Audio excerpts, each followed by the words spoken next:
La corruption en entreprise. Bonjour à tous, je m'appelle Sidonie Kanyama. Je voudrais solliciter à tous ceux qui ne se sont pas encore abonnés à ma chaîne de pouvoir s'abonner et de mettre vos j'aime si vous aimez bien mes vidéos, d'envoyer vos commentaires et suggestions et de partager massivement avec vos amis et connaissances. Je vous remercie. La corruption en entreprise, c'est notre thème d'aujourd'hui. Généralement, quand on parle de corruption, les gens voient la corruption au niveau des pouvoirs publics, au niveau des pouvoirs gouvernementaux et politiques. Ils ne voient pas ça ailleurs.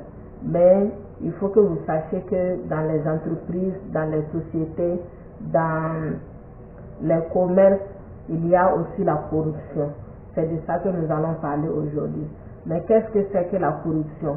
Selon Transparency International, la corruption consiste à l'abus d'un pouvoir reçu en délégation à des fins privées.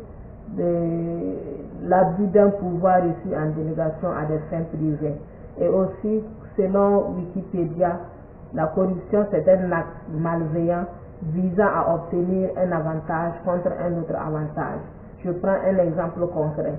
Si par exemple, je suis chef d'entreprise et que je dois faire par exemple les papiers pour mon entreprise, je dois traiter avec l'administration publique. Qu'est-ce que je fais?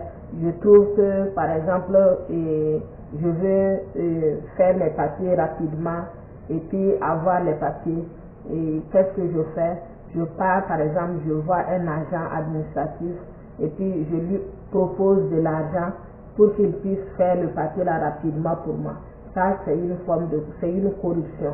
Et la corruption, elle peut être interne tout comme externe. Et la corruption, elle peut être aussi passive ou active. Interne, par exemple, quand on prend le cas des entreprises, à l'intérieur de l'entreprise, il peut y avoir de la corruption qui peut se traduire, par exemple, sous forme de détournement de fonds de l'entreprise à des fins privées ou bien aussi sous forme de surfacturation des marchandises par exemple, et le surplus est utilisé à des fonds, à des fins privées, et ça on va appeler ça la corruption interne à l'entreprise. Maintenant la corruption externe, c'est lorsque par exemple le leader, le manager de l'entreprise ou bien un représentant de l'entreprise a à faire des activités ou bien est en relation avec d'autres entreprises externes ou bien des pouvoirs publics administratifs et il doit faire quelque chose. Je prends par exemple le cas d'une entreprise d'import-export. Généralement, souvent quand ils arrivent au port ou aux côtes, ils doivent payer les taxes pour pouvoir faire entrer par exemple les marchandises.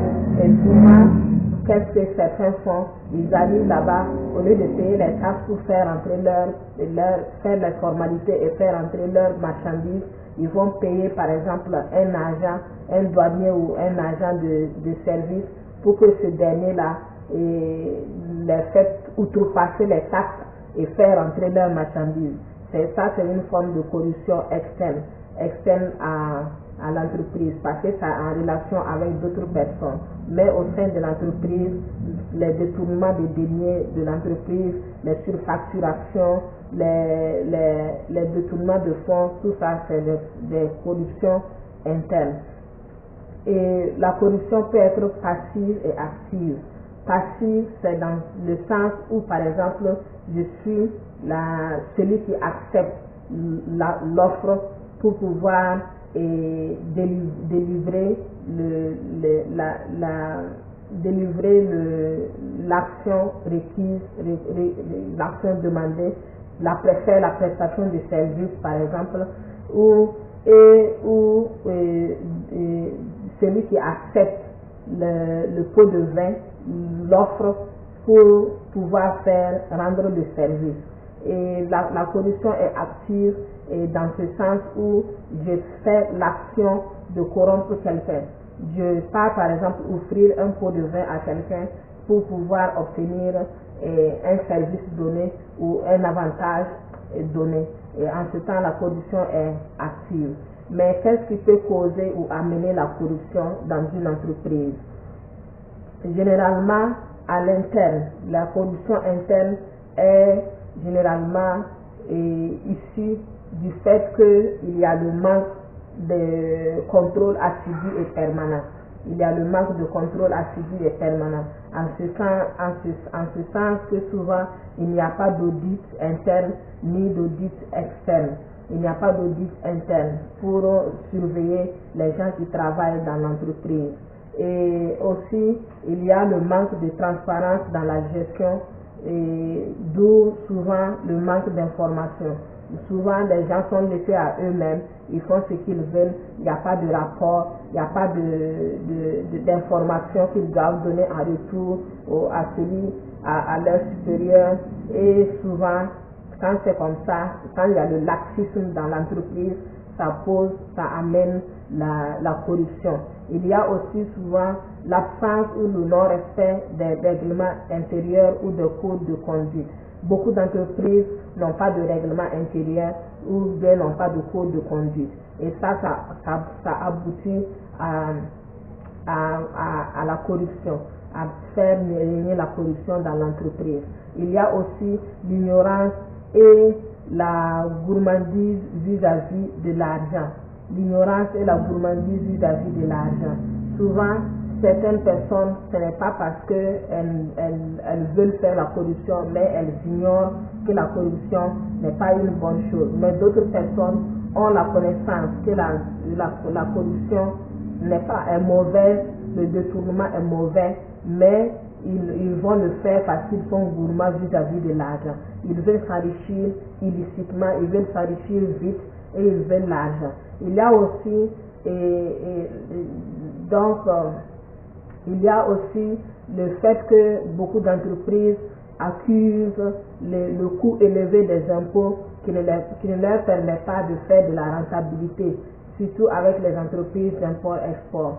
La majorité, ils accusent le fait que les impôts sont élevés et ils accusent aussi la lenteur administrative pour pouvoir faire la corruption. Et maintenant, voici un certain nombre de causes qui sont liées à la corruption. Et ce n'est pas une liste exhaustive, vous pouvez en trouver beaucoup d'autres. Et maintenant, comment lutter contre la corruption dans une entreprise ou en entreprise? Il faut d'abord, en premier temps, mettre en place un dispositif de lutte anticorruption qui va concerner tous les acteurs de l'entreprise, des leaders aux subordonnés, et puis, si possible, nommer un responsable anticorruption. Et ce qui peut concerner des leaders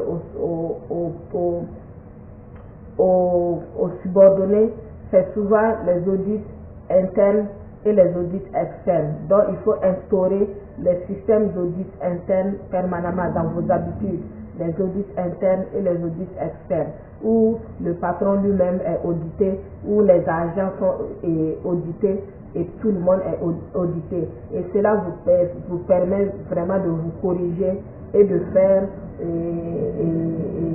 preuve d'honnêteté dans la gestion de votre entreprise. Il y a aussi la formation et la sensibilisation des différents acteurs.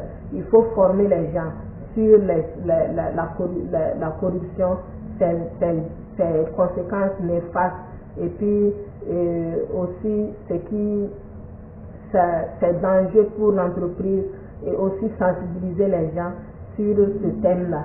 Et ensuite, il faut se munir d'un règlement intérieur et d'un code de conduite, et surtout les respecter. Il ne s'agit pas de se munir d'un règlement intérieur et puis d'un code de conduite et ne pas les respecter. Il faut surtout les respecter, et ça va vous aider beaucoup à gérer de façon transparente votre entreprise. Il y a aussi pour la promotion de la transparence à travers la diffusion de l'information à tous les niveaux et la fourniture des rapports. Donc, il faut promouvoir la transparence dans votre entreprise. Et ce que vous faites, ce que vous dites aux autres de ne pas faire, à votre tour aussi, vous ne devrez pas le faire. Supposons que vous êtes un leader, un manager d'entreprise, un gestionnaire d'entreprise. Vous dites aux autres de ne pas faire des malversations dans l'entreprise, de ne pas corrompre les gens, de ne pas détourner des fonds. Et vous, à votre tour, tout ce que vous leur dites de ne pas faire, c'est ce que vous faites. Sachez que ça ne va pas marcher à l'interne aussi. Donc, si vous leur dites de ne pas faire ceci, de ne pas faire cela, il faut qu'à votre tour, vous respectez les mêmes choses. Vous soyez des hommes de parole, des hommes non seulement qui ne parlent pas, mais aussi qui agissent et qui respectent ce qu'ils disent. Il y a ensuite, il faut instaurer dans vos habitudes, je l'ai déjà parlé, dans vos habitudes des audits internes et externes pour le contrôle. Et cela va vous permettre en tout cas de pouvoir atteindre un sommet de gestion transparente et avec honnêteté votre entreprise. Voilà ce que je voulais partager avec vous aujourd'hui. Et aussi, les solutions ne sont pas aussi exhaustives. Et elles peuvent aussi être au cas par cas. Souvent aussi, tu peux par exemple, au lieu de prendre un audit interne, tu peux par exemple faire le contrôle entre vous-même. Ça veut dire que par exemple choisir un agent qui va évaluer sur le plan moral un autre agent, et l'autre aussi va évaluer un autre sur le plan moral, ainsi de suite. Vous pouvez le faire et de façon anonyme et vous allez vous retrouver avec les informations sur tous les agents, sur leur comportement, sur leur manière de faire, sur leur honnêteté dans l'entreprise, et ça va vous permettre de pouvoir en tout cas avoir une entreprise qui est gérée de façon honnête et sans corruption. Je vous remercie, et si vous avez aimé ma vidéo, il faut partager massivement avec vos amis et connaissances. Il faut aussi mettre vos j'aime si vous aimez bien, et il faut aussi envoyer vos commentaires et suggestions. Je vous remercie.